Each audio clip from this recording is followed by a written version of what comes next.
Assalamualaikum warahmatullahi wabarakatuh. Sekarang kita bagikan perjalanan mualaf, seorang dokter, dan ia juga ahli chiropractor, asal Amerika Serikat. Usai mualaf ia mengatakan bahwa Al-Quran justru memudahkan hidupnya. Bagaimana kisahnya?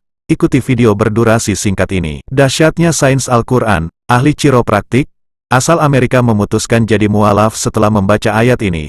Tak jarang kita mendengar ada banyak orang memutuskan menjadi mualaf setelah mengetahui isi ayat-ayat Al-Quran yang luar biasa. Salah satunya adalah Umar bin Khattab yang masuk Islam di zaman Rasulullah setelah membaca surat Taha. Di zaman modern ini, Dr. Daniel Abdurrahman McBride, seorang ahli chiropraktik di Central Florida, Amerika Serikat adalah salah satu yang memutuskan menjadi mualaf setelah membaca ayat-ayat Al-Quran. Ketika masih belajar di sekolah chiropraktik di Atlanta, ia berdiskusi dengan teman dekatnya, karena ia ingin tahu bagaimana cara berdoa kepada Tuhan yang benar. Saat itu seseorang memberikan Al-Quran kepada Dr. Daniel.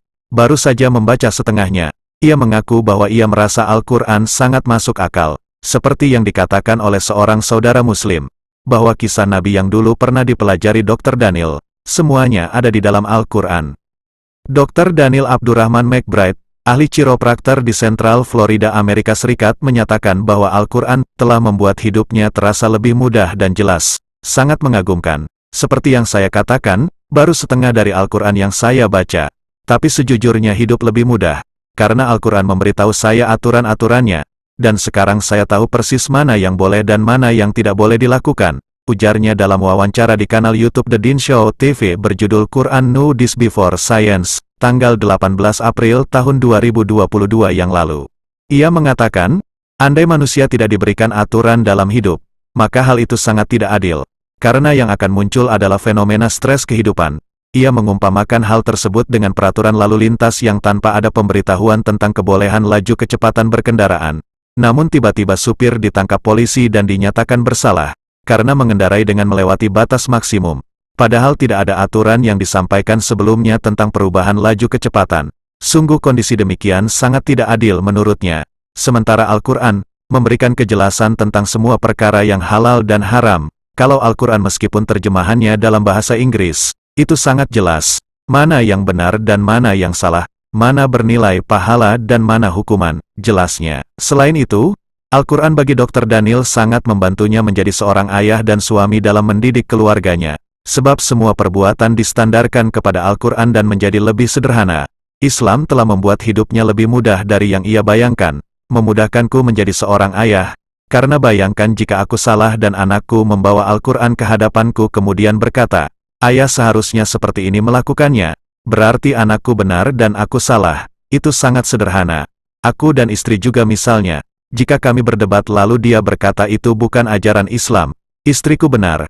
Islam mempermudah hidupku lebih dari yang kubayangkan, sebut Dr. Daniel Abdurrahman McBride. Dan yang paling istimewa dari Al-Quran menurut Dr. Daniel adalah perkara sains yang dibahas oleh ilmuwan hari ini. Ternyata sudah lebih dahulu dibahas dalam Al-Quran ribuan tahun yang lalu. Seperti yang kukatakan bahwa Al-Quran itu sangat jelas. Kamu tinggal baca semua ayatnya. Bahkan dalam praktek chiropraktikku, ada ayat 15-16. Jika kamu baca surat ke-96, Allah berfirman tentang bagaimana dia akan menarik nyawa kita. Nyawa akan diambil melalui tepat melalui ubun-ubun menembus dahi yang dirobek, bebernya. Ia menjelaskan jika peristiwa tersebut untuk orang yang beriman dampaknya hanya akan sedikit berkeringat. Dengan neurologi fungsional saya, di mana area yang menurut Anda sains setuju dengan agama, dan sebaliknya jika itu benar, menurut Anda, di mana letak manusia mengambil keputusan terakhir untuk melakukan perbuatan baik dan buruk? Itu di ubun-ubun, di frontal lobe. Itulah otak. Tidak mungkin ada orang yang tahu itu 1400 tahun yang lalu, ulasnya. Ia menyebutkan beberapa ratus tahun yang lalu saja, orang masih berpikir bahwa wanita tidak punya otak. Bahkan orang Kristen berpikir wanita tidak punya jiwa selamanya. Sementara Al-Quran, sejak 1400 tahun lalu sudah menjelaskan tentang ubun-ubun yang dimiliki oleh setiap manusia baik laki-laki maupun wanita.